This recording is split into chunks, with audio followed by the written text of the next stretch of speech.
I discovered my mother's shattered spectacles in a darkened alley, stained with her blood.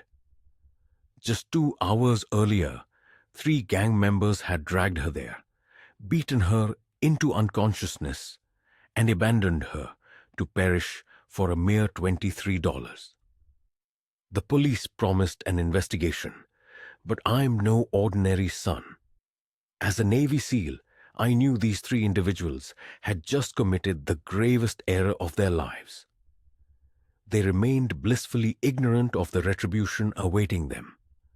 Please hit like, subscribe for more tales of treachery, and leave your city or country in the comments. The hospital reeked of bleach and dread, a scent I despise. It conjured memories of field hospitals and unspeakable locations where valiant men expired on metallic tables while I clasped their hands. This time, however, it was different. My mother lay in that bed. My sister Harper clutched my arm the moment I entered the emergency room. Her eyes were swollen and bloodshot. "She's stable," she whispered, "but you need to brace yourself." I offered no reply, unable to speak. My jaw was clenched so tightly I feared my teeth would shatter. When I stepped into that hospital room and beheld her, something within me turned cold. Not the fiery cold of anger, but something far worse. The kind of cold I experienced overseas when a mission's objective shifted from rescue to reprisal. Mom's face was a grotesque canvas of purple and swelling. Both eyes were nearly shut, her lips split open, and her right arm encased in a cast. At 72 years old, she'd been brutalized as if she meant nothing. "Baby," she whispered when she saw me, her voice also sounding broken. I settled beside her bed and gently took her uninjured hand, treating her as if she were made of glass. "I'm here, Mom. I'm here."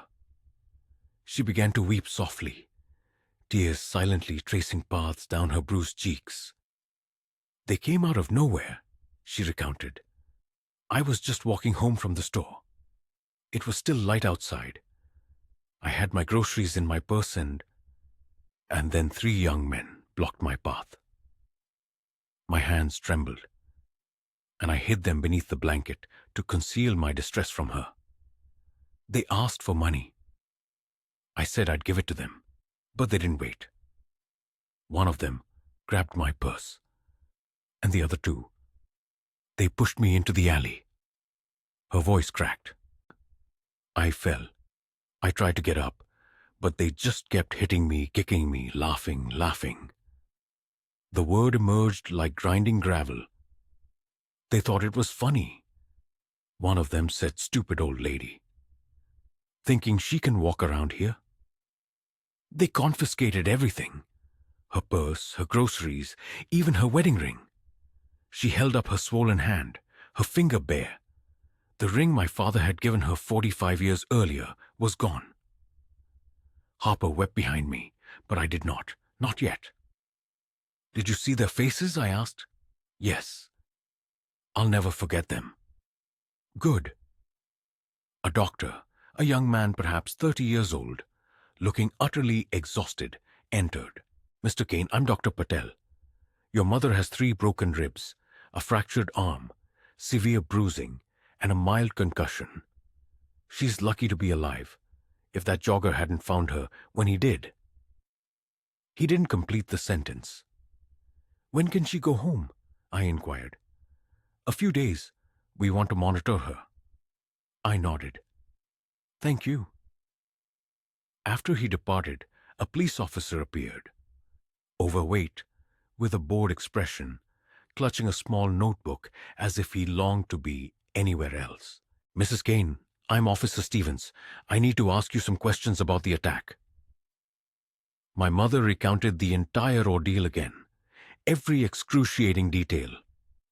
The officer jotted down perhaps 3 sentences. "Do you have any leads?" I queried. He barely glanced at me. We'll check the area for cameras, talk to some people. These things take time. These things? My voice turned to ice. 3 men beat my 72-year-old mother and left her to die in an alley. I understand you're upset, sir, but we have procedures. How many other elderly people have been attacked in that neighborhood?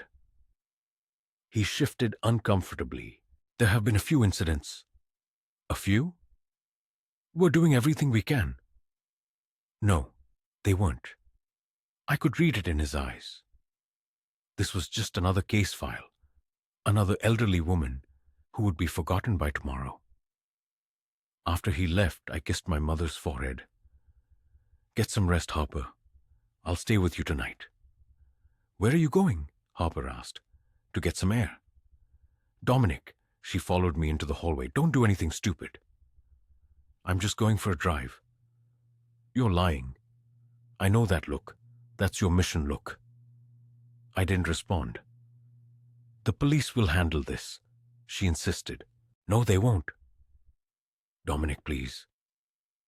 You just got back from deployment 2 months ago. You're supposed to be resting, not... Our mother was beaten in an alley like a dog. My voice was quiet, deadly quiet. I'm not resting until the men who did this pay for it. Harper opened her mouth, then closed it. She knew better than to argue when I used that tone. I drove to the alley where the assault occurred. It was in a dilapidated neighborhood on the east side. The kind of place where people avert their gaze because getting involved means becoming a target. The alley was narrow, flanked by brick walls, adorned with dumpsters, broken bottles, and graffiti. There, beside a puddle of dried blood, lay my mother's glasses. I picked them up. The frames were bent, one lens cracked, still bearing traces of blood. I stood in that alley as the sun descended, holding those glasses, and I made a vow. I would locate the 3 men responsible. I would look them in the eye, and I would ensure they comprehended precisely what they had done. Not with fists, not with bullets, but with justice. First, however, I needed to identify them, and I knew precisely where to begin. I returned to that neighborhood the following morning, not as a son seeking vengeance, but as a soldier on a mission. In the SEALS, they instill a crucial lesson. Superior intelligence wins wars. Bullets are loud and messy. Information is discreet and lethal. So I commenced gathering intelligence. The alley where Mom was attacked lay between 2 buildings. On one side stood a laundromat that appeared untouched by cleaning since 1995. On the other, a corner store with barred windows. I entered the corner store. An elderly man stood behind bulletproof glass at the register. He glanced up as I entered, then resumed engaging with his phone. "Excuse me," I began. "Do you have security cameras outside?" He didn't look up. "No." "Are you certain?" "I see one above your door. It's broken." "When did it break?" "Long time ago." I sensed he was lying. People in such neighborhoods learn to remain silent. Silence ensures survival. I bought a pack of gum and departed, but I didn't leave the vicinity. I spent the next 3 hours patrolling, observing, listening, mentally cataloging everything. A bus stop across the street was frequented by 4 teenagers in matching black jackets, adorned with red symbols on the back, gang collars. 2 blocks down was a bar called Lies, the kind of establishment with windows too dark to peer inside. And there were cameras, plenty of them, on the traffic lights, on the ATM machine, on the pawn shop. The police officer claimed he'd check for cameras. I doubted he even tried. By noon, I had mentally mapped the entire area. Then I did something the police would never do. I started conversing with people. Not the teenagers, not the tough guys. I spoke to the invisible individuals, the ones everyone ignores. A homeless man named Walter sat outside the laundromat daily, holding a cardboard sign and wearing a weary smile. I sat beside him. "Mind if I join you?" He looked surprised. "Free country." I handed him a $20 bill. "I'm looking for information about something that happened here 2 nights ago. An elderly woman was attacked in that alley." Walter's expression shifted. "I heard about that, damn shame. Did you see anything?" He remained silent for an extended moment. "I see a lot of things, but talking about what I see, that's dangerous." "I understand, but that woman was my mother." He looked at me then. Truly looked. "Your mother?" "Yes." He sighed. 3 guys, young, early 20s. They were bragging about it at Lie's bar that night, laughing about how they got $23 in a gold ring. My blood ran cold. "You heard them bragging?" "Everyone heard them. They were drunk and loud, talking about how easy it was, how she cried and begged." Walter shook his head. "Made me sick." "Do you know their names?" "I don't know names, but I know faces. They're part of the East Side crew, small-time gang. Think they're tough because they jump old people and sell drugs to high school kids." "What do they look like?" "One of them has a snake tattoo on his neck. The leader always wears a red bandana. The other 2 follow him around like puppies. One's tall and skinny. The other one's got a shaved head." I committed every word to memory. "Thank you, Walter. Be careful," he advised.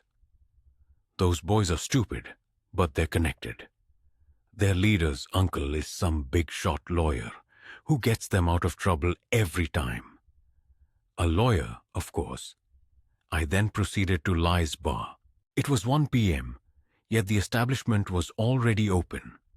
Inside, it was dim, reeking of stale beer and cigarettes. The bartender, a middle-aged man with a gray beard, was cleaning glasses as I entered. "What can I get you?" he inquired. "Just a Coke." He poured it and slid it across the bar. I paid and took a sip. "Quiet today," I observed. "Always quiet on Wednesdays." "I heard this place gets pretty wild on weekends." He shrugged. "Depends." I took another sip. Casual, friendly. "I'm new to the area. Just moved here. Someone told me to avoid the East Side crew. Said they cause trouble." The bartender's expression subtly shifted. "Smart advice. They come in here sometimes." "What are they like?" He studied me for a second. "Why do you want to know?" I could have lied, fabricating a story, but I opted for the truth, or at least a portion of it. Because 2 nights ago, 3 members of that gang beat my mother half to death in an alley. And the police don't seem to care. The bartender set down the glass he was holding. "Your mother? Was she the elderly woman?" "Yes." "I'm sorry, man, that's messed up. I need to find them." He hesitated. "Look, I feel for you, but I can't get involved. These guys, they'll burn this place down if they think I'm snitching. I'm not asking you to testify. I just need their names," I stated, leaning in over the counter after checking the empty bar. "The leader is Ryder Cole.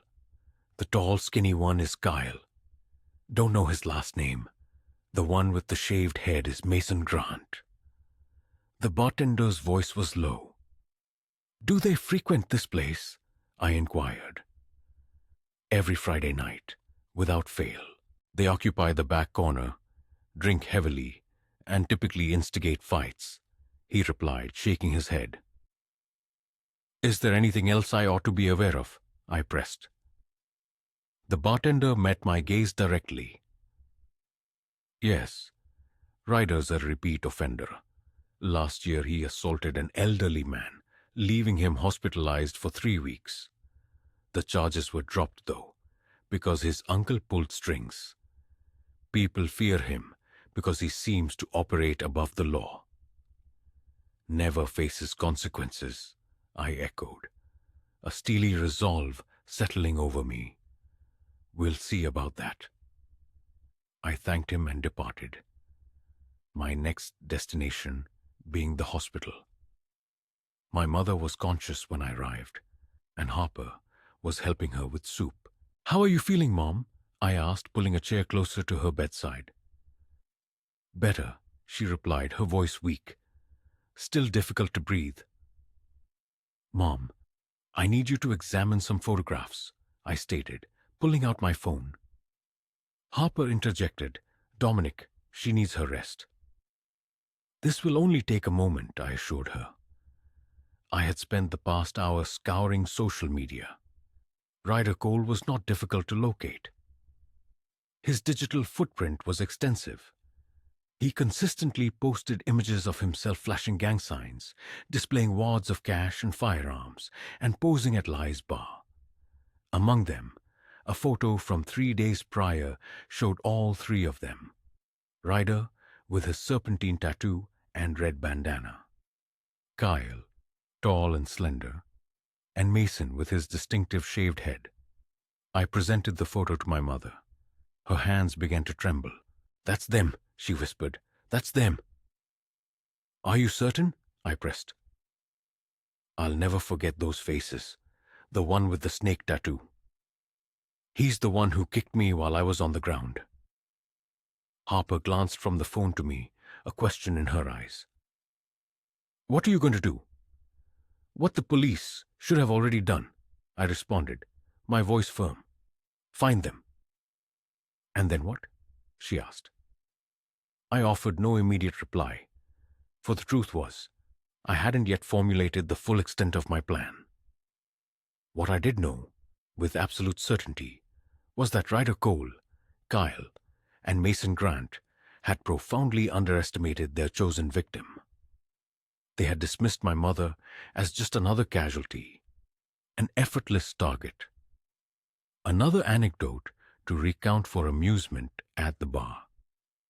But in their arrogance, they had overlooked a critical detail. They hadn't bothered to inquire if she had a son, and more significantly, they hadn't ascertained his profession. That Friday, precisely at 9 p.m., I arrived at Li's bar. My attire consisted of jeans, a simple black jacket, and a baseball cap pulled low, deliberately avoiding anything suggesting a military background or an overt threat. I aimed to appear as nothing more than an ordinary individual seeking a drink. The establishment was teeming with patrons, the music blaring, conversations shouting over the din, and a thick haze of smoke permeating the air despite the ubiquitous no smoking signs. I secured a seat at the bar, affording me an unobstructed view of the entire room.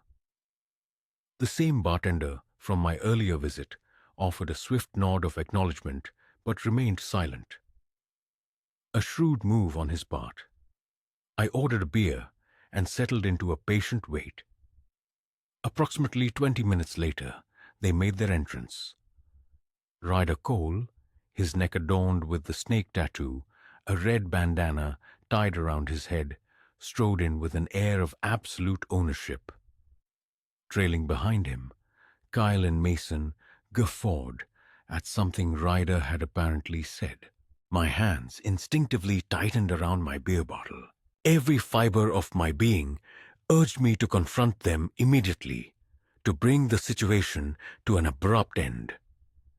Yet I remained still, observing patiently. They headed directly to the back corner booth, just as the bartender had predicted. For the subsequent hour, I meticulously observed their interactions, their speech patterns, their movements, and the individuals they engaged with. Ryder dominated most of the conversations, with the other two merely nodding and laughing on cue. A classic display of pack dynamics. One alpha, two followers. Around 10:30, Mason rose and proceeded to the restroom alone. This was my window of opportunity. After a deliberate 30-second pause, I followed.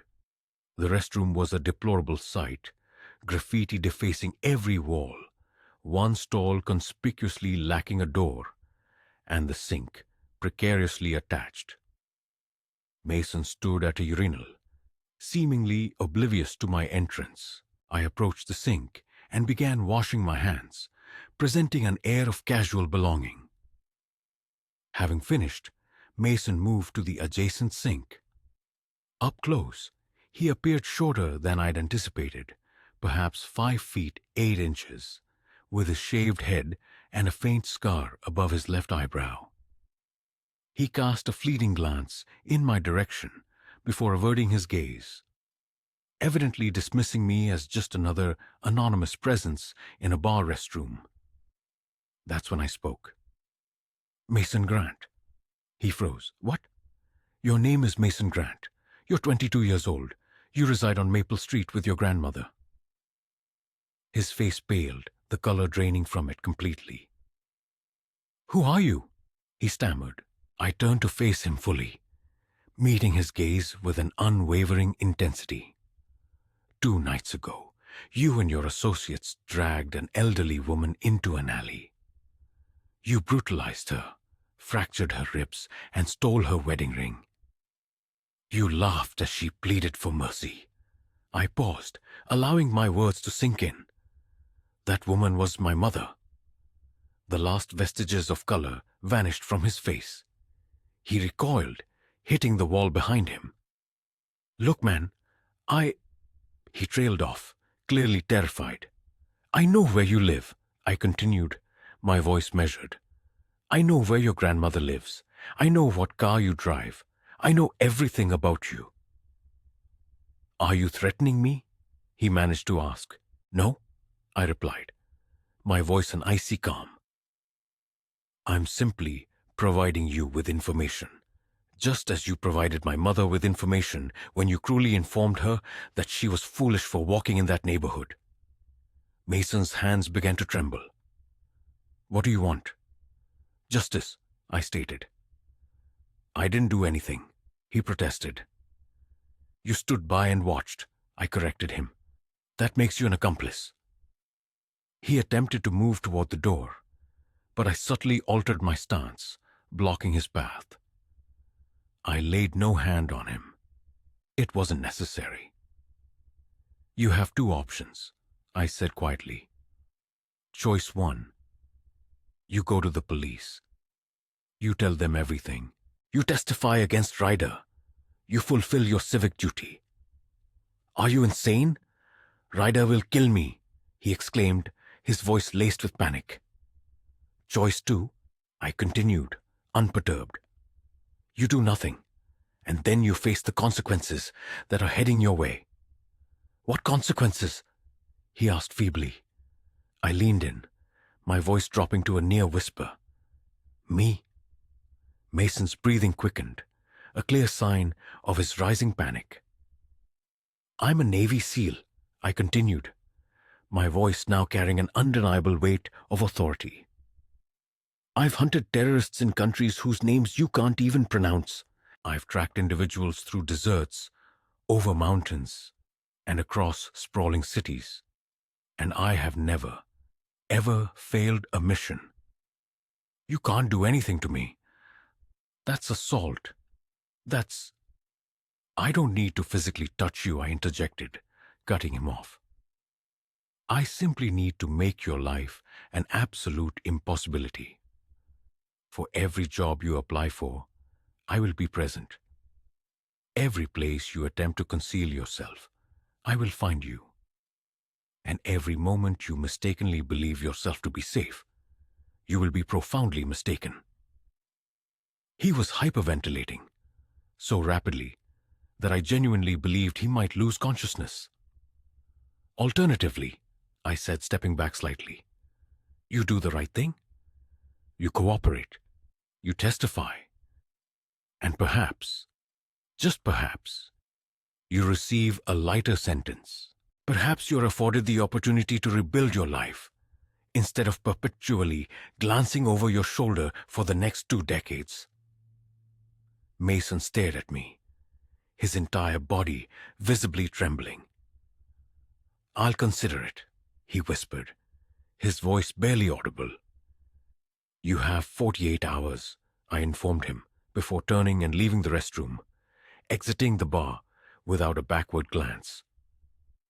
2 days later, my phone rang with an unknown number. Hello, I answered. It's Mason, a shaky voice responded. I've thought about what you said, and I'll do it. I'll testify. For the first time in 3 days, a faint glimmer of hope stirred within me. A smart choice, I conceded. But you need to know something, Mason interjected quickly, his voice still trembling. I told Ryder about you, about our conversation. A chilling sensation spread through me. You did what? I demanded, my voice dangerously low. I was scared, he stammered. I didn't know what else to do. I thought maybe if I told him he'd... What did he say? I pressed, cutting him off. Mason was silent for a long moment. Then, his voice flat, he relayed Ryder's message. He said your mom got off easy, and if you come after him, you'll end up in a hospital bed right next to her. With that, Mason disconnected the call. I stood there, phone still in hand, a myriad of thoughts swirling through my mind. Ryder knew about me now. He was aware of my impending arrival, which meant he would undoubtedly be prepared. Good, I thought, because so was I. 3 nights after Mason's ominous warning, they came for me. I was walking to my truck in the dimly lit parking lot outside my apartment, the streetlights flickering intermittently, the area deserted. I detected their presence before I saw them. 3 sets of footsteps, fast and deliberate. Dominic Kane, a voice called out. I turned to face them. Ryder, Kyle, and Mason were positioned about 20 feet away. Ryder clutched a crowbar, while Kyle gripped a baseball bat. Mason, although visibly terrified, attempted to project an air of toughness.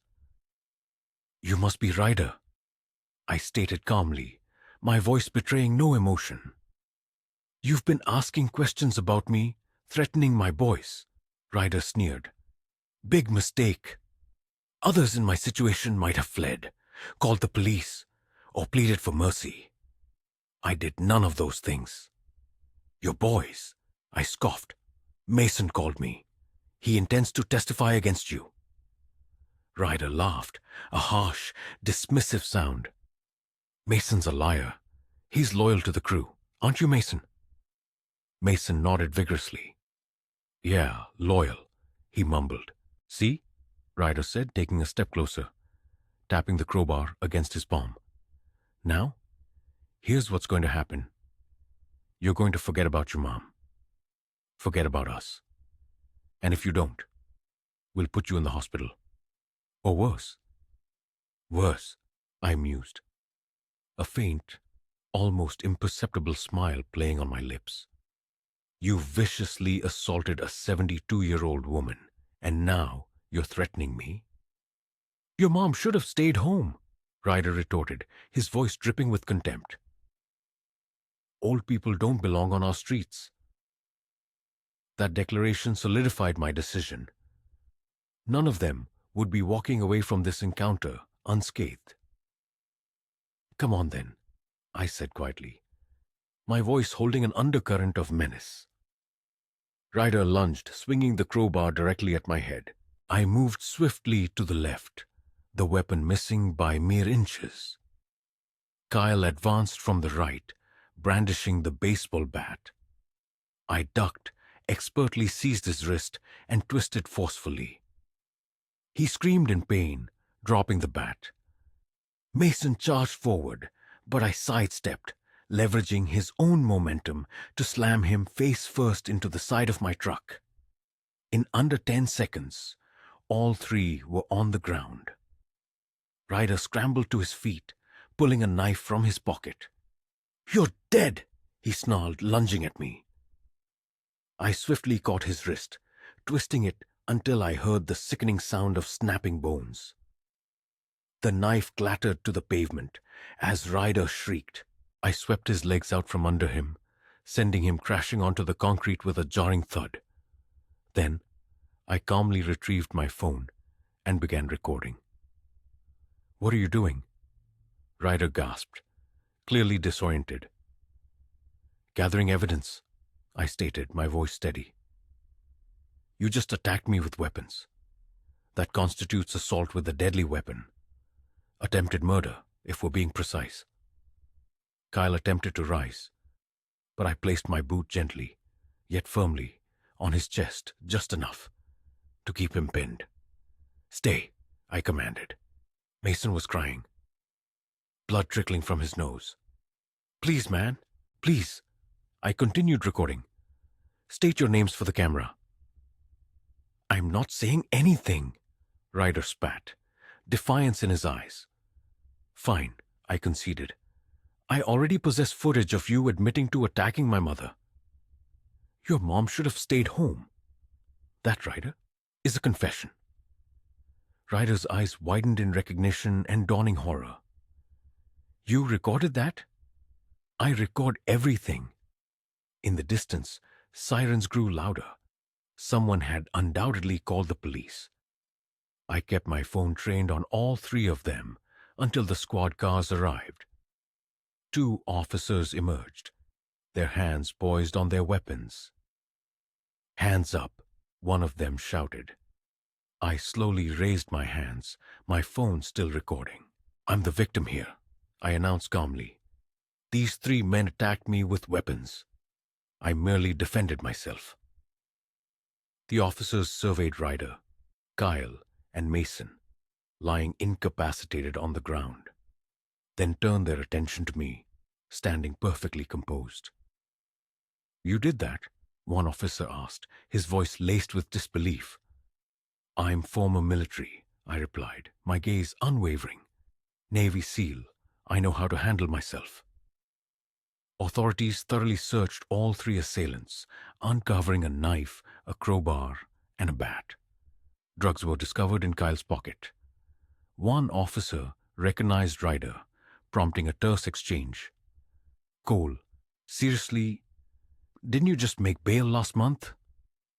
To which Ryder vehemently interjected, "This guy attacked us." "That's not what my video shows," I countered, handing my phone to the officer. "Watch from the beginning." The officer meticulously reviewed the entire recording, his demeanor growing stern with each passing moment. "Book all 3 of them," he ordered. "Assault with a deadly weapon, attempted murder, possession." As Ryder was being loaded into the police vehicle, his gaze locked onto mine through the window, pure hatred radiating from his eyes. I met his stare with an impassive, almost chilling sense of calculation. An officer subsequently took my statement, where I recounted every detail. The assault on my mother, the ensuing investigation, Mason's phone call, and tonight's ambush. The officer remarked, "You should have come to us." I informed him, "I did. Officer Stevens took my mother's statement 3 days ago. Nothing happened." An uncomfortable silence followed as the officer mumbled, "We're working on it." "Not fast enough," I retorted. By 2 a.m., I was back in my apartment when my phone rang. The number was unknown. "Hello, Mr. Kane. This is Preston Cole." It was Ryder's uncle and attorney, the notorious corrupt lawyer. "What do you want?" I asked. My nephew and his friends will be released on bail tomorrow morning. I'm calling as a courtesy to warn you. If you press charges, this will get messy. Very messy. Is that a threat? I inquired. It's reality. You assaulted 3 young men. They attacked me with weapons. I have video proof. Video can be interpreted in many ways. A good lawyer could argue you provoked them, that you stalked them, that you're a trained killer seeking revenge. I declared, I'm seeking justice. Preston chuckled. Justice and revenge look the same in court. Drop the charges, walk away, and we'll consider not filing a civil suit against you. No, I firmly stated. Excuse me, he questioned. I said no. Those 3 men beat my mother and left her to die. I'm not dropping anything. Then you're making a very big mistake, he warned, before hanging up. I sat in the dimness of my apartment, the realization sinking in that Ryder, Kyle, and Mason would be out on bail by the following day, a guarantee orchestrated by Preston. The system I mused was fundamentally broken, corrupted to shield individuals like them. But I didn't need the system. I needed something more effective. I needed a prosecutor who genuinely cared, and I knew exactly where to find one. The next morning, I located her, Natalie Brooks, an assistant district attorney, 38 years old, known for tackling cases other prosecutors avoided. Her downtown courthouse office was small, overflowing with files. "Can I help you, Anne Marquis?" she asked, not looking up as I entered. "My name is Dominic Kane. I need a prosecutor who isn't afraid of corrupt lawyers." That piqued her interest, and she finally looked up. "You have 5 minutes." I sat down and presented my phone. 6 days ago, 3 gang members attacked my 72-year-old mother, beat her unconscious, and stole everything she had. The police took a statement and did nothing. Natalie responded, "That's not unusual, unfortunately." I continued, 3 nights ago, those same men attacked me in a parking lot with weapons. I have video evidence. They were arrested but released on bail the next morning. Natalie's brow furrowed. "Who's their lawyer?" "Preston Cole." Her jaw tightened. "Of course it is. You know him." "Everyone knows him. He's gotten dozens of criminals off on technicalities. Has connections with judges, police, everyone." I pressed, "Can you beat him?" She studied me for a long moment. "Show me what you have." For the next hour, I presented everything. The video of my mother identifying her attackers. The recording of Ryder confessing at the parking lot, police reports, and medical records. Natalie carefully absorbed it all. "This is solid evidence," she finally acknowledged. "But Preston will fight dirty. He'll claim you provoked them, that you're a vigilante, that your military background makes you dangerous." "Let him try," I countered. "You don't understand. Preston doesn't just defend criminals. He destroys their accusers, digs up dirt, threatens witnesses. I've seen good people lose everything because they went up against him." I corrected her. "I'm not good people. I'm a Navy SEAL who's tired of watching bad guys win." Natalie almost smiled. "I can work with that, but we need more than just these 3. We need to prove a pattern. Other victims, other crimes." "I can find them," I assured her. "How?" she asked. "The same way I found you. Investigation." Over the next week, I became a detective. I returned to that neighborhood daily, engaged with more residents, and accumulated additional accounts. An elderly man named Victor related how Ryder's gang had robbed him 8 months prior, resulting in a broken hip. He never reported it due to fear.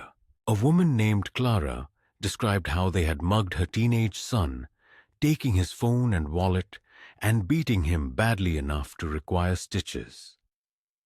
A shopkeeper named Ian showed me security footage of Kyle and Mason stealing from his store, explaining he never called the police because Preston had threatened to sue him for defamation. Each victim recounted a similar narrative: attack, fear, silence. However, I convinced them that this time could be different. If we all stand together, I told them, they can't silence everyone. Victor was the first to agree. I'm 74 years old. What else can they do to me? Clara followed suit. My son still has nightmares. Someone needs to stop them. Ian was more resistant. Preston will destroy my business. Or, I offered, we destroy his credibility. Show everyone he's been protecting violent criminals for years. One by one, they agreed to testify. I presented all the findings to Natalie. 5 victims, hours of video evidence, medical records, and police reports that had been filed but ignored. She regarded it all with a flicker of hope in her eyes. This is it, she declared. This is how we bury them. When do we move? I asked. Soon. I need to file formal charges, get everything documented, but with this much evidence, even Preston can't make it disappear. That night, I visited my mother. She was home now, with Harper staying by her side. Mom looked improved. The swelling had subsided, and her bruises were yellowing. How are you feeling? I inquired. Stronger, especially knowing what you've been doing. You know, a detective came by today, asked if I'd be willing to testify in a larger case against Ryder and his gang. Said 4 other victims were already on board. She took my hand. That was you, wasn't it? Justice takes time, Mom, but it's coming. I'm proud of you. Your father would be proud too. We sat in silence for a moment. Then she disclosed something that would alter everything. There's one more thing you should know. The woman who lived 2 houses down from me, Mrs. Patterson, she died last year. Heart attack, they said. But before she died, she told me Ryder's gang had broken into her house, terrorized her. She was too scared to report it. You think the stress killed her? I asked. I know it did. She was never the same after that night. My blood ran cold. This wasn't merely assault. It was a pervasive pattern of terror that had persisted for years, and tomorrow it would finally cease. I immediately called Natalie. We have one more victim, I stated. A woman who died because of what they did to her. That changes everything, Natalie responded, explaining it could mean felony murder charges if we could establish the connection. How do we prove it? I asked. Medical records, death certificate, testimony from people who knew her. Can you get that? I'll have it by tomorrow. I spent that entire night gathering information about Mrs. Patterson, speaking with her daughter, and obtaining medical records that documented anxiety and heart problems commencing right after the break-in. By morning, I had amassed everything. Natalie reviewed it all and nodded. File the charges, I urged. Already done. The arraignment is in 3 days. Will they try to run? I wondered. Preston already put up their bail. They think they're untouchable. I smiled, a cold, dangerous expression. They have no idea what's coming. 2 days before the arraignment, the retaliation began. My mother called me at 6 a.m., her voice trembling. Dominic, someone left something on my porch. What is it? I asked, my stomach dropping. A dead rat and a note. What does the note say? She read it slowly. Snitches end up worse than this. I was at her house in 15 minutes. The rat remained, grey and putrefying, flies buzzing around it. The note, emblazoned in red marker on torn cardboard, lay beside it. Harper stood in the doorway, pale and terrified. We need to call the police. They won't do anything, I said, pulling out my phone to take pictures. This is witness intimidation. Preston's playbook. He's trying to scare the victims into dropping out. It's working, Mom said quietly. I'm terrified. I knelt beside her. Mom, look at me. I will not let anything happen to you. I promise. How can you promise that? She questioned. Because I'm moving in, and I'm calling in backup. An hour later, I made 2 phone calls. The first was to Grant, my former SEAL teammate, 6 feet 4 inches, and built like a tank, currently working in private security. I need a favor, I told him. Name it. I need you to watch my mother's house 24/7. Someone's threatening her. I'll be there tonight, he affirmed.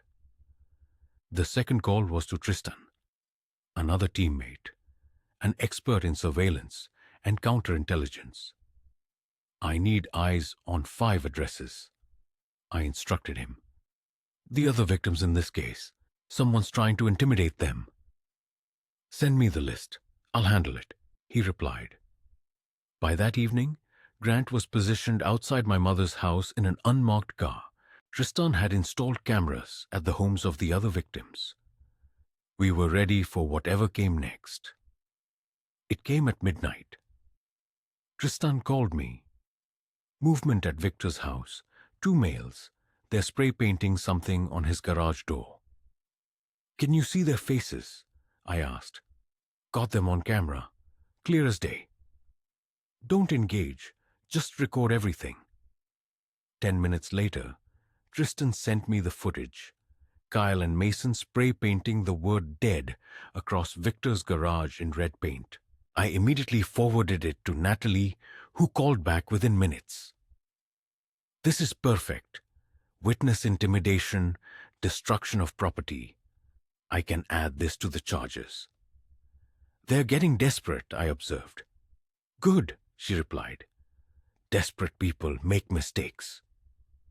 The next morning, Victor called me. His voice transformed from scared to angry. They defaced my garage, he recounted, believing it would intimidate me. But you know what? My days of fear are over. I'm testifying. Whatever they do, I don't care. This was a small victory. But then Clara's call arrived. I'm out, she abruptly stated. What transpired? I asked. Someone slashed my tires last night, she explained, her voice cracking. They left a note on my windshield saying they know where my son attends school. I cannot risk it. I won't put him in harm's way. Clara, if you withdraw, they win. They'll continue doing this to others, I urged. I'm sorry, she replied. I just can't. She disconnected. I sat there, consumed by frustration. We had lost one witness. Subsequently, Natalie phoned with even graver news. We have a predicament, she announced. Preston filed a motion to dismiss all charges, citing insufficient evidence. The hearing is scheduled for tomorrow. How is that even possible? We possess video evidence, I exclaimed. He's contending that the evidence was unlawfully obtained, that you conducted an unauthorized investigation, and that you provoked the attacks, she clarified. That's preposterous, I retorted. It's Preston. Judge Holloway, who is assigned to the case, has ruled in Preston's favor previously. Is the judge compromised? I pressed. Not corrupt, merely cautious, Natalie responded. He dislikes cases that might be overturned on appeal. So, what course of action do we take? I questioned. We appear tomorrow and fight. bringing everything we have. That night, another incident unfolded. Harper called me at 2 a.m. Someone attempted to break into Mom's house, she reported. Is she unharmed? Grant deterred them, Harper assured me. He scared them off before they even reached the door. But Dominic, this is escalating out of control. Did Grant identify them? I asked. He said it was two individuals in ski masks, she replied. They fled when they saw him. I immediately contacted Grant. Tell me everything, I urged. Two males, late teens, early 20s, he recounted. They tried the back door. I rounded the corner and they bolted. I didn't get a clear look at their faces, but I did get their license plate. He recited the number, and I meticulously jotted it down. Run it, I instructed Tristan during a three-way call. Tristan typed for a moment. Registered to a Kyle Brennan. Address matches your suspect. It's him, I asserted. He dispatched someone to my mother's residence. What do you want me to do? Grant inquired. Remain there. Protect my mother. I will deal with Kyle. The following morning, I arrived at the courthouse early. Natalie was already there, visibly distressed. Please tell me you have positive news, she pleaded. Kyle attempted to orchestrate a break-in at my mother's house last night, I informed her. We have the license plate. We have video footage of him spray painting Victor's garage. We have comprehensive evidence. She exhaled in relief. That might be sufficient to preserve the case. We entered the courtroom, where Judge Holloway was already seated. An older gentleman with gray hair and a stern expression. Preston occupied the defense table with Ryder, Kyle, and Mason. All three wore suits, projecting an image of innocence. Preston rose upon seeing me, his smile predatory. Mr. Kane, still playing detective? He sneered. I offered no response. The hearing commenced.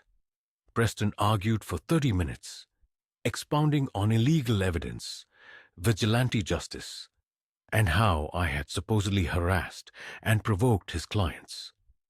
Then it was Natalie's turn. She meticulously presented all the evidence. The video footage, the witness testimonies, the photographs of the intimidation tactics, and the license plate from the previous night's attempted break-in. Your Honor, she declared, this is not about illegally obtained evidence.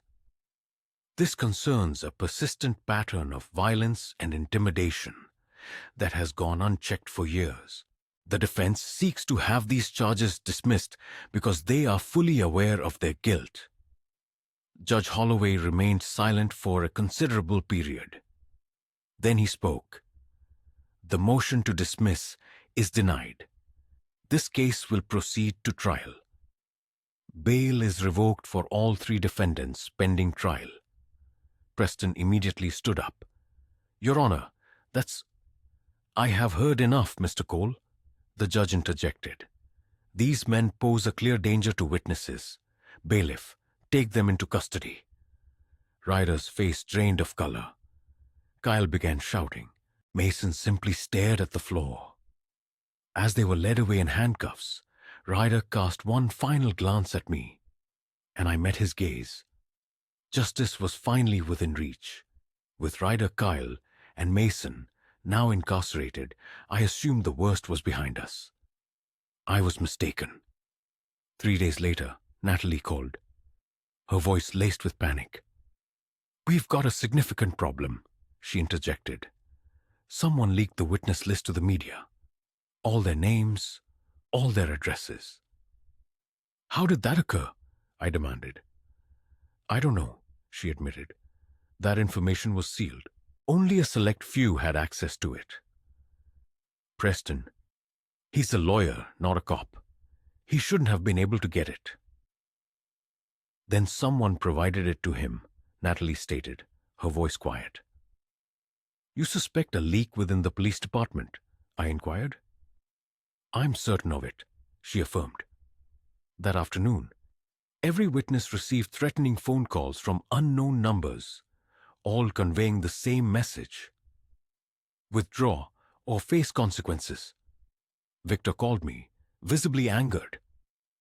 They published my address in a blog. Now everyone knows where I reside.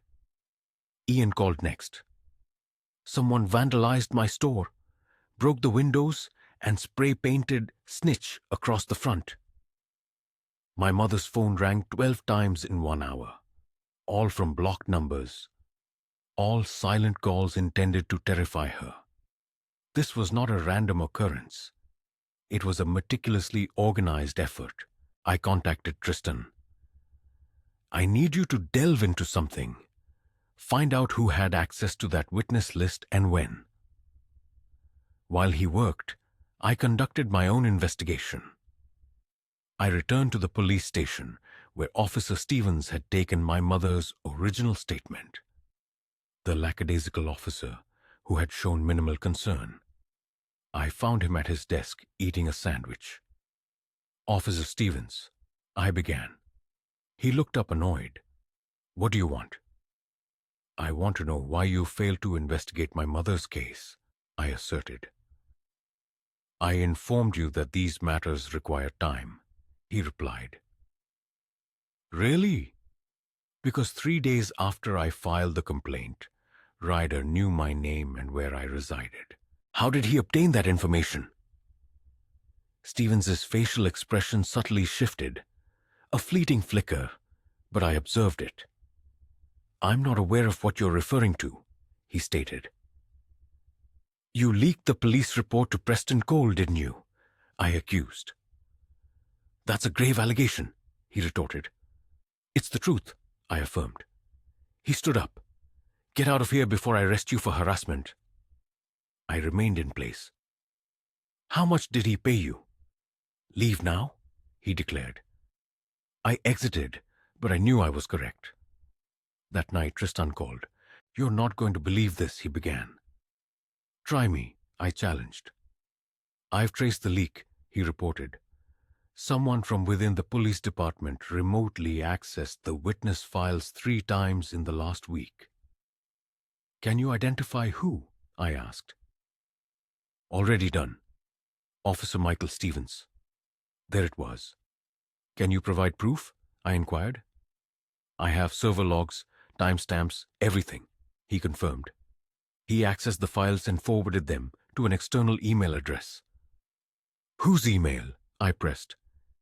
Preston Cole's law firm. My blood ran cold. This wasn't merely witness intimidation.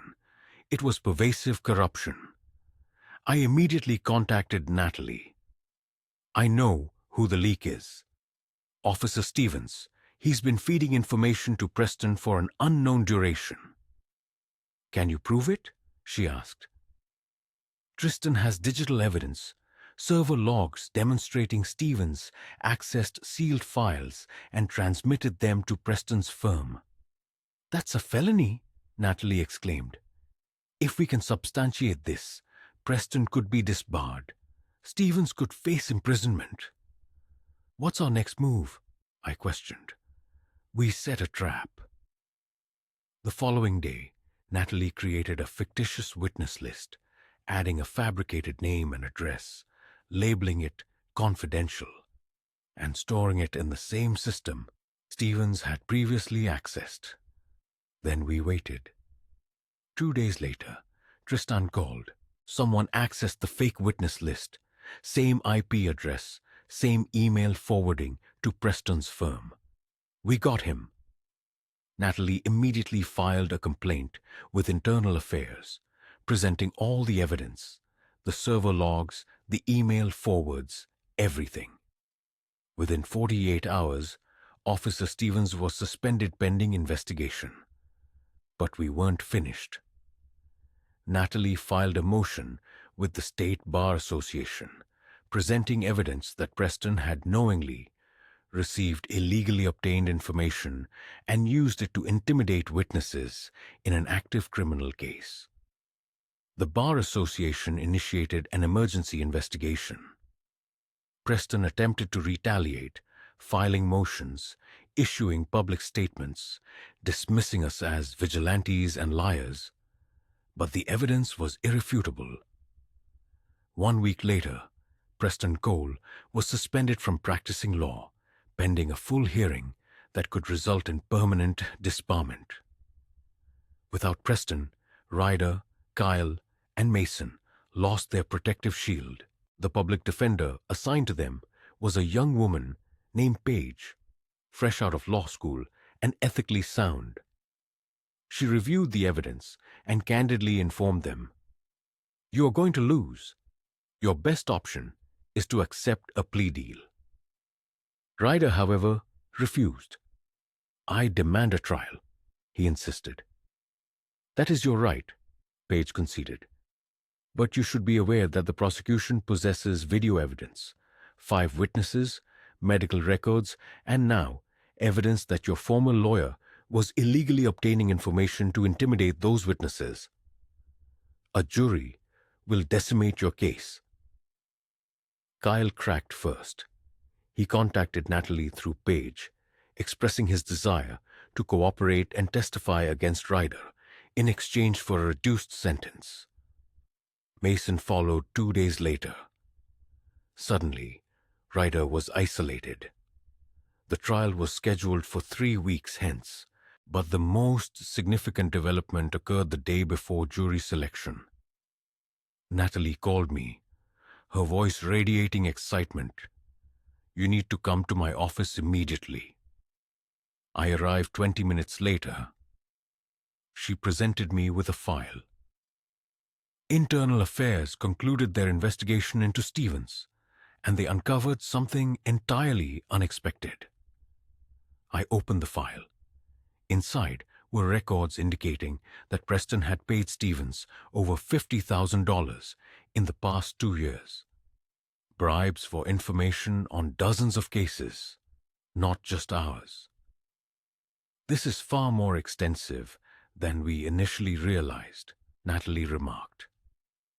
"Preston has been operating a corruption ring, bribing police officers for information, enabling criminals to evade justice on technicalities for years." "How many cases?" I inquired. "At least 40 that we know of, possibly more," she replied. I sat down, stunned. "What happens now?" "Now the FBI is involved," Natalie explained. "They are investigating Preston for racketeering, bribery, and obstruction of justice. Stevens is facing 10 years in federal prison." She smiled. "And Preston? He's finished."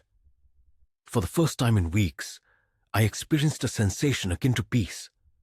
The system was flawed, but we had exposed its weaknesses.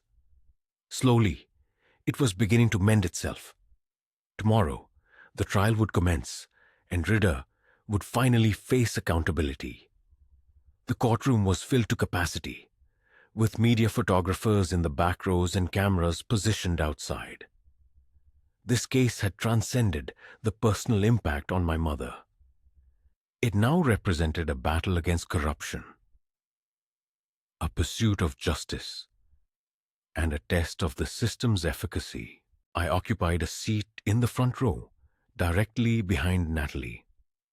My mother was nestled beside me, with Hopper on her other side, her hands trembling. Yet her resolute presence spoke volumes about her courage.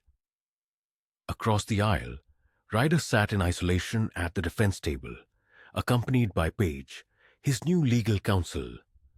Preston was gone, and with him, any semblance of protection. It was just Ryder, facing the stark truth.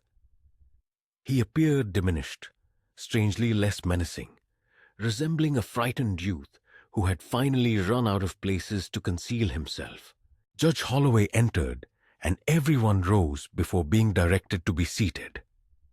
"We are here for the trial of Ryder Cole," the judge announced, charged with assault, robbery, witness intimidation, and conspiracy. "Is the prosecution ready?" Natalie stood, confirming. Yes, Your Honor. Is the defense ready? Page rose, responding. Yes, Your Honor. Then let us commence with opening statements.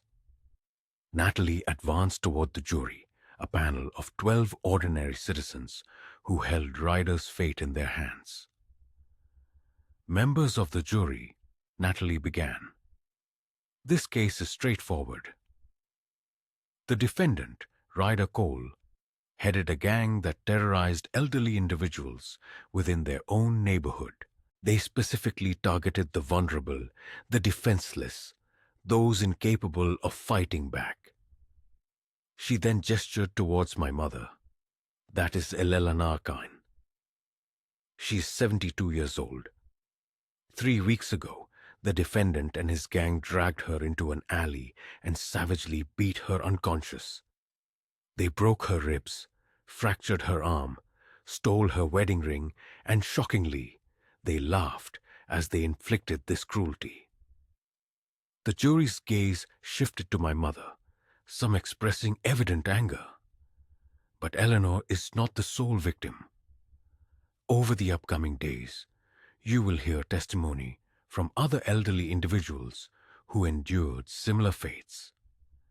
You will be presented with video evidence, medical records, and you will hear from 2 of the defendant's own gang members who will precisely detail the events that transpired. She paused, her voice hardening. The defense will attempt to elicit your sympathy for Ryder Cole. They will claim he had a difficult life, that he made mistakes, but Eleanor Kane also experienced a difficult life. So did the other victims. And they did not resort to beating people in alleys. They did not derive amusement from suffering. They chose to be decent individuals.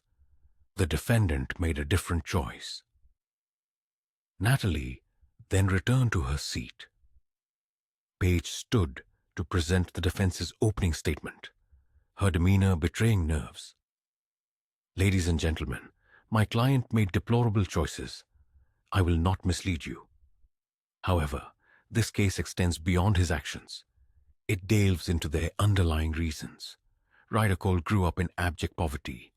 He had no father, and his mother struggled with drug addiction. He joined a gang because he had no other recourse. While this certainly doesn't excuse his actions, it does provide context. She briefly glanced at Ryder. We are seeking fairness, an opportunity for rehabilitation and mercy. It was a visibly weak opening statement, a fact apparent to everyone present. The prosecution's case commenced. Natalie summoned my mother to the stand. Mom walked slowly, still exhibiting a slight limp from her injuries. After being sworn in, she took her seat. Mrs. Kane, could you please recount the events of the evening of October 3rd? Mom inhaled deeply. I was walking home from the grocery store. It was approximately 6 p.m., still daylight. 3 young men approached me. Do you recognize any of those men in this courtroom? Yes, that one. She pointed unequivocally at Ryder. He was their leader. What transpired next? They obstructed my path and demanded money. I offered them my purse, but before I could hand it over, one of them snatched it. Then they shoved me into an alley. Her voice began to quaver. I fell. I attempted to get up, but they began hitting and kicking me. I pleaded with them to stop, but they merely laughed.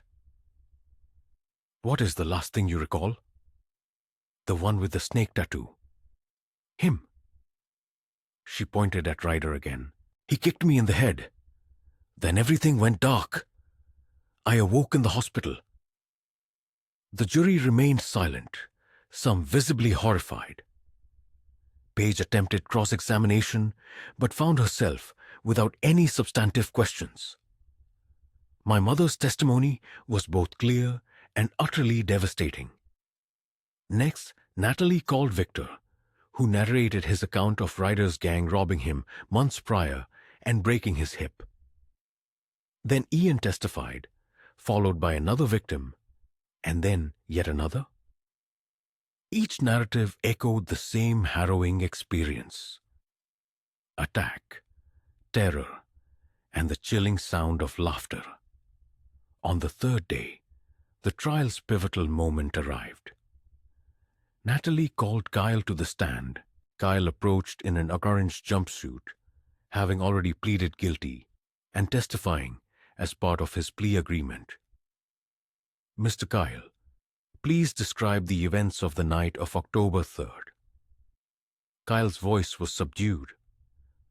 "Ryder said we needed money. He mentioned there was an old lady who walked home from the store every week, an easy target. Whose concept was it to assault her? Ryder's. He orchestrated everything." "What occurred in the alley?" Kyle lowered his gaze. "Mason grabbed her purse. She fell. Then Ryder started kicking her. He instructed us to join in. So we did." "Did she beg you to stop?" "Yes. She was crying, pleading. But Ryder just laughed. He said old people don't deserve respect." The courtroom was consumed by an unsettling silence. "What happened afterwards?" "We took her purse. We found $23 and a ring. Ryder kept the ring. He said he would sell it."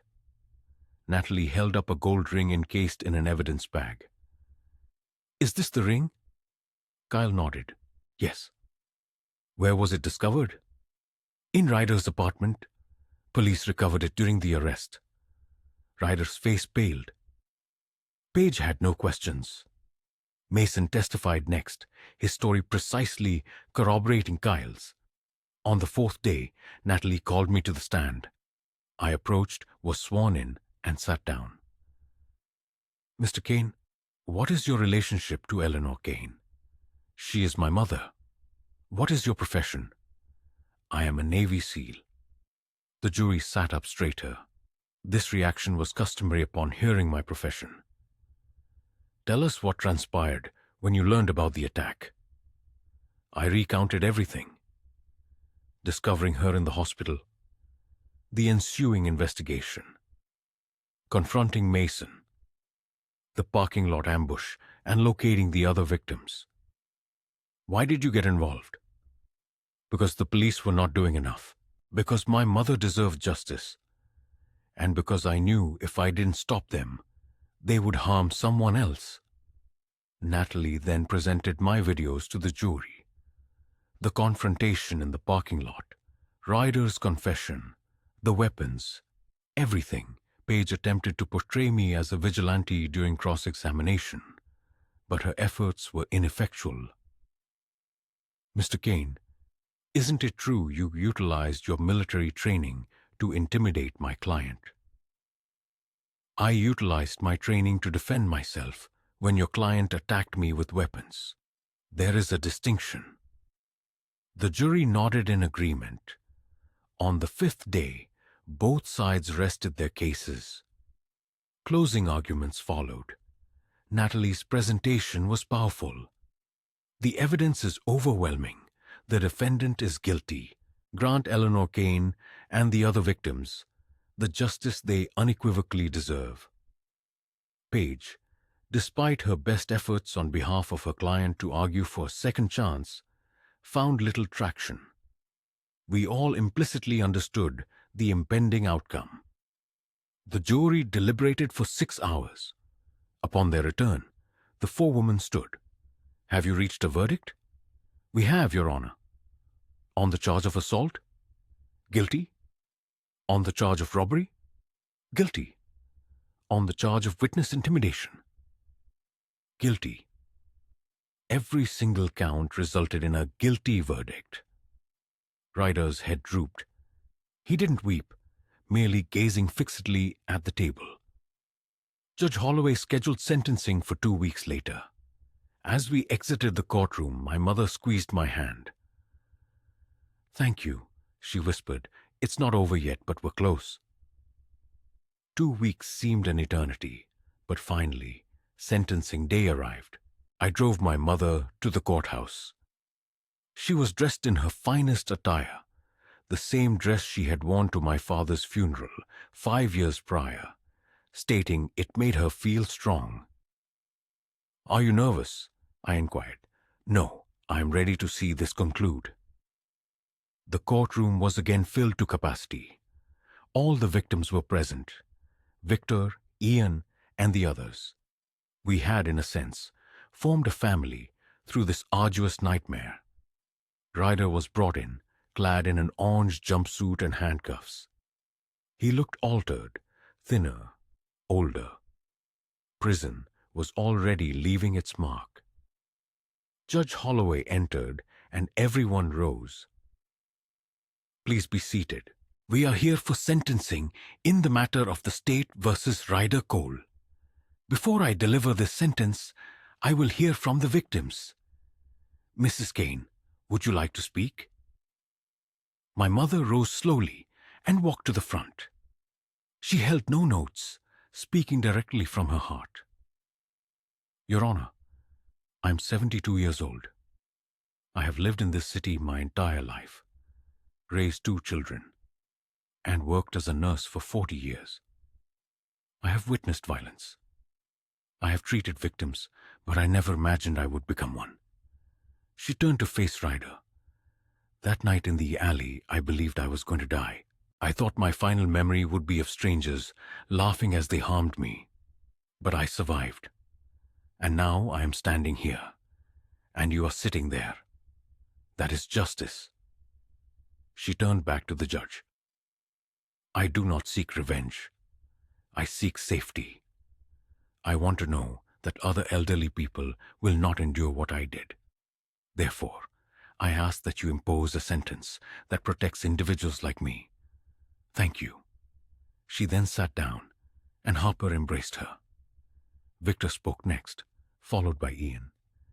Each victim recounted their story: the fear, the trauma, the sleepless nights. Finally, the judge addressed Ryder. "Mr. Cole, do you wish to say anything before I impose sentence?" Ryder stood. His lawyer whispered something to him, and he nodded. "Your Honor, I acknowledge that I committed terrible acts. I harmed people who did not deserve it. I was angry at the world, and I directed that anger at innocent people. That was wrong." His voice cracked slightly. "I cannot undo what I did. But if I could go back, I would. I am sorry to Mrs. Kane and to everyone else. I am truly sorry." The judge stared at him for a long moment. "Mr. Cole, I have served as a judge for 23 years. I have heard many apologies, some genuine, most not. I wish to believe you mean what you have just said, but your actions convey a different narrative." The judge picked up a file. "You have a record. Assault charges when you were 17, dropped because of your lawyer, your uncle. Robbery charges at 19, also dropped. You have been granted chance after chance. And what did you do? You formed a gang. You targeted the most vulnerable members of our community. You terrorized elderly people for mere pocket change." The judge's voice grew sterner. "Mrs. Patterson, who resided in that neighborhood, passed away from a heart attack last year. Medical records indicate her health rapidly deteriorated after your gang broke into her home and terrorized her. While I cannot directly charge you with her death, her blood is undeniably on your hands." Ryder looked down. "The law mandates that I consider your age, your background, and the possibility of rehabilitation. I have considered all of it, but I have also considered something else: public safety and the message this sentence conveys." Judge Holloway leaned forward, his gaze sweeping the courtroom. He emphasized that targeting vulnerable individuals would not be tolerated, and that neither corruption nor intimidation offered protection. Eventually, he declared, justice would prevail. Opening another file, he pronounced, Ryder Cole, on the charge of assault with serious bodily injury, I sentence you to 8 years in state prison. On the charge of robbery, 6 years. On the charge of witness intimidation, 5 years. He clarified that these sentences were to run consecutively, not concurrently, amounting to a total sentence of 19 years in state prison with no possibility of parole for at least 12 years. A wave of whispers rippled through the courtroom as Ryder's face paled. 19 years. You're 23 years old. Quote, if you serve your minimum sentence, you'll be 35 when you're released. Use that time wisely. Get your education. Work on yourself, because when you get out, you'll have one chance to prove you've changed. Don't waste it. With a definitive bang of his gavel, he declared, this court is adjourned. Bailiffs escorted Ryder away, but not before he cast one backward glance at the courtroom. His eyes met mine, and I offered no smile, no gloating, just a single nod of acknowledgement. It was truly finished. Outside the courthouse, reporters swarmed around us. Mrs. Kane, how do you feel about the sentence? One asked. My mother, composed, replied, I feel like justice was served, not revenge. Justice. Another reporter addressed me. Mr. Kane, you're being called a hero. How do you respond? I shook my head. I'm not a hero. I'm just a son who protected his mother. Any decent person would have done the same. Inquiring about Kyle and Mason, a journalist asked, what about Kyle and Mason? Natalie stepped forward explaining, they cooperated. They testified. They'll serve reduced sentences, 5 years each. That seems fair. Regarding Preston Cole, Natalie clarified. Preston Cole is currently under federal investigation for racketeering, bribery, and corruption. He'll face trial next year. If convicted, he's looking at significant prison time. Despite the barrage of further questions, we walked away. This occasion was not about garnering publicity, but about achieving closure. That evening, I sat with my mother in her living room, enjoying a dinner Harper had prepared, a shared meal we hadn't experienced in months. What will you do now? Mom inquired. Go back to my team, back to work, but I'll visit more often, I promise. Good, she affirmed, because I'm not going anywhere. This is my neighborhood. I refuse to be scared in my own home. I smiled, recognizing the resilient mother I knew. Later that night, Victor called. Did you hear about the news? He asked. What news? I replied. The city is starting a new program, Neighborhood Protection for Elderly Residents. Volunteers, cameras on every corner. They're calling it Eleanor's Law. I looked at my mother, who was beaming. That's perfect, I said. 3 months later, Kyle and Mason received their sentences. Both expressed genuine remorse and accepted their 5-year terms without complaint. Preston Cole's trial was scheduled, with overwhelming evidence against him effectively ending his career. Officer Stevens pleaded guilty to corruption charges, resulting in 7 years in federal prison. Ryder began his 19-year sentence at a maximum security facility upstate. Justice, though not swift, had been thorough, and sometimes that is enough. 6 weeks following Ryder's sentencing, an unexpected event occurred. A letter arrived in the mail. It was a prison envelope with a return address from the state correctional facility from Ryder. I nearly discarded it, but curiosity prevailed. Opening it, I read, Mr. Kane, I know you probably don't want to hear from me. I don't blame you, but I need to say something. I've had a lot of time to think in here about what I did, about your mother, about all the people I hurt. I can't take it back, but I'm trying to understand why I became that person. My counselor here says I was angry at my life, at my family, at everything, and I took it out on people who didn't deserve it. That's not an excuse, just the truth.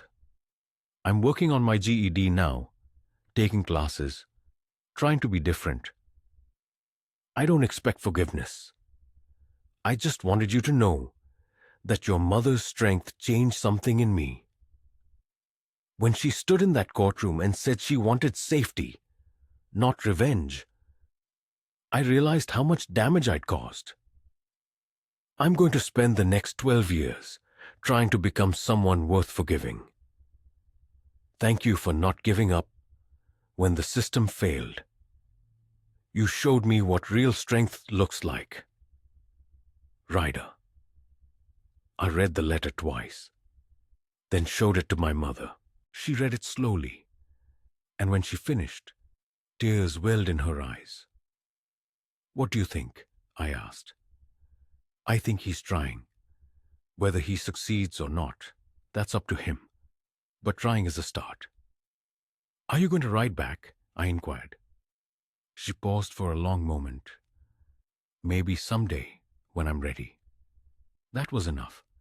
Life began to return to a new normal. Mom joined the neighborhood watch program, walking every evening with a group of other elderly residents, finding safety in numbers. Harper convinced her to take a self-defense class. Mom initially laughed, but later attended, saying it made her feel powerful again. Victor opened a community center in the neighborhood, providing a safe space for elderly individuals to gather, play cards, share stories, and look out for each other. Ian's store was repaired and reopened, with the neighborhood rallying around him, leading to better-than-ever business. The changes were not dramatic, but they were undeniably real. Eleanor's law was passed by the city council, mandating cameras on every corner in high-crime neighborhoods, increased police patrols, and resources for elderly victims of crime. My mother was invited to speak at the signing ceremony. Standing at the podium, small but powerful, she said something I will never forget. Justice isn't about revenge. It's about making sure what happened to me never happens to someone else. It's about turning pain into protection, fear into strength. That's what this law represents. Hope. The crowd applauded heartily. I stood in the back, watching her with immense pride. That night we had dinner at her house, the entire family, including Harper and her husband, their kids, and even Grant and Tristan, who had become close through this ordeal. Remember when you told me not to do anything stupid? I said to Harper. She laughed, and you ignored me completely. I replied, if I'd listened, those three would still be out there hurting people. I know, she conceded. I'm glad you didn't listen. Mom raised her glass, toasting to family, to justice, to new beginnings. We all raised our glasses in agreement. Later, as everyone was leaving, Mom pulled me aside. What's next for you? She asked. I'm deploying again next month, back overseas. Will you be safe? She inquired. As safe as I can be, but knowing you're safe here, that makes everything easier. She hugged me tightly. I'm proud of you, not because you're a Navy SEAL, but because you're a good son. I learned from the best, I responded softly. As I drove home that night, my thoughts replayed all that had transpired. The attack, the investigation, the corruption, the trial. It would have been effortless to surrender, to allow the system to fail, to accept that sometimes wrongdoers triumph. Yet we did not. We fought. We unveiled the truth. We demanded justice. And we prevailed, not because I possess extraordinary abilities, nor because I am a trained soldier, but because I refuse to let evil claim victory without a fight. 3 days before my deployment, I visited the alley one last time, the place where it all began.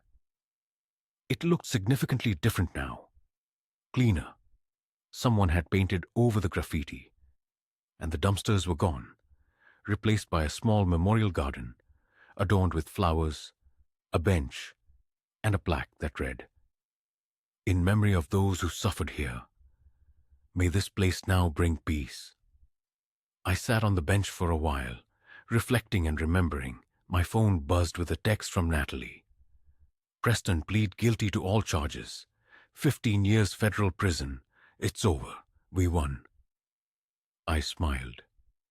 Justice takes time, but it always arrives. Would you protect your family the way Dominic protected his mother? Drop your thoughts in the comments below. And don't forget to tell me where you're watching from. I love hearing from people all over the world. If this story moved you, show some appreciation by hitting that like button and subscribing for more intense revenge and betrayal stories. Trust me, you won't want to miss what's coming next. And here's the big question. What kind of stories do you want to hear? Military revenge, family betrayal, cheating, and justice? Let me know in the comments, and I'll create content just for you. Until next time, stay strong, stay safe, and I'll see you in the next thriller. We've got some epic revenge stories lined up that will blow your mind. Take care.